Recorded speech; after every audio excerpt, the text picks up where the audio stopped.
Sean, are we ready? You good over there? We're good online?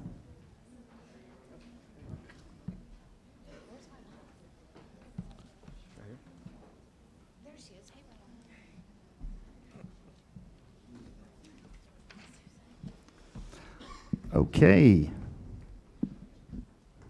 We have an exciting 2 board meetings. So I want to cover a couple things before we call this to order. I'm just going to take the privilege of giving us an overview because we've got a special board meeting and we've got a lot of people here. So I want to call your attention to the agenda. I don't know if hopefully the board members have that in front of them. We'll start with public comments. We have 3 or 4 people, so we'll get into that here in a second. Excited to have public comments. We haven't had those before, or haven't had those a lot in the first year. We are going to potentially elect some board officers this session. This is our last board meeting for this fiscal year, so this is the last board meeting in Q4. I want to draw, especially board members and the leadership team, I want to draw your attention to 2C. Bob Summers is going to be calling in. You guys are familiar with Bob, but he's going to be giving an assessment. I asked him to do this on all of our behalves of what we've done and what we've accomplished in this past year. And I really want to spend time digesting that because it's nothing short of monumental. And I'm super proud of literally everybody in this room and then beyond that because we've accomplished some amazing things. Of course, we'll hear about the students from BART. We're going to have a special update from Kelly, I believe, on Heritage Academy. I'm super excited about that. Kelly is full of a lot of energy. Hope he brought that today. I'm sure he did.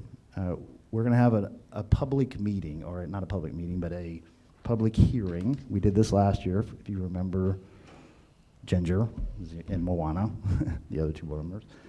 But we'll go through our budget, and it's fairly parliamentary, but there's some good news on the budget as well. Then we'll get in the consent docket, and then we will have an executive session.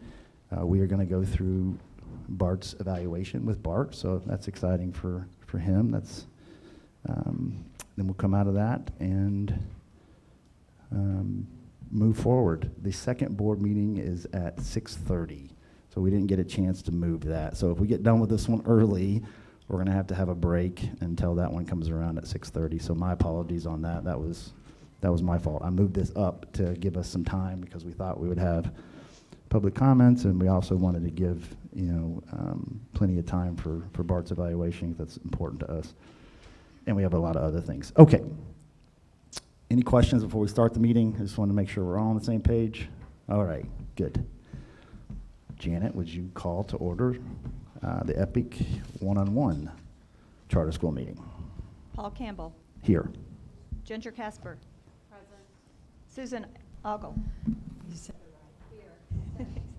Trevor Hammonds. Here. Ed Long. Here. Wywana Montgomery. Here. Renee Porter. Present. We have all 7 board members here. Susan, welcome to your first board meeting. Thank you.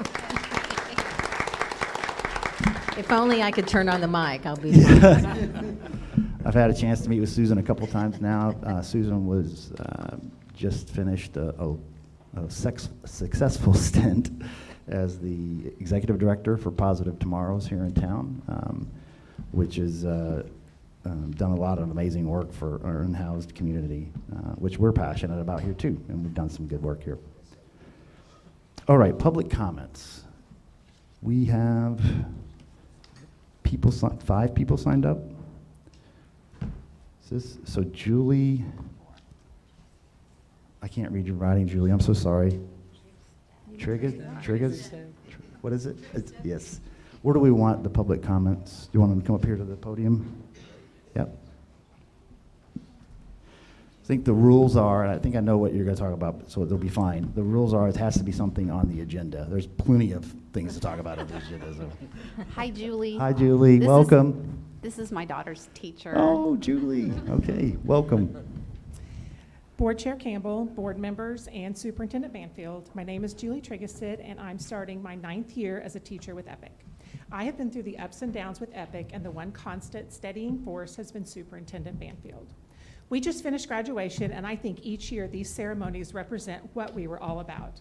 I had one student who graduated on Saturday who was 20 years old. She was a mother, worked full-time, and attended Epic. She came to us behind cohort, but she did it. She graduated. My other student who graduated was 18 and on cohort. He scored a 34 on the ACT and was offered multiple scholarships to continue his education. These two students show how diverse our students are and what can be accomplished at Epic. Each student on my roster is different and their needs are different as well. The beauty of being an Epic educator is that I can individualize their education to meet their specific needs.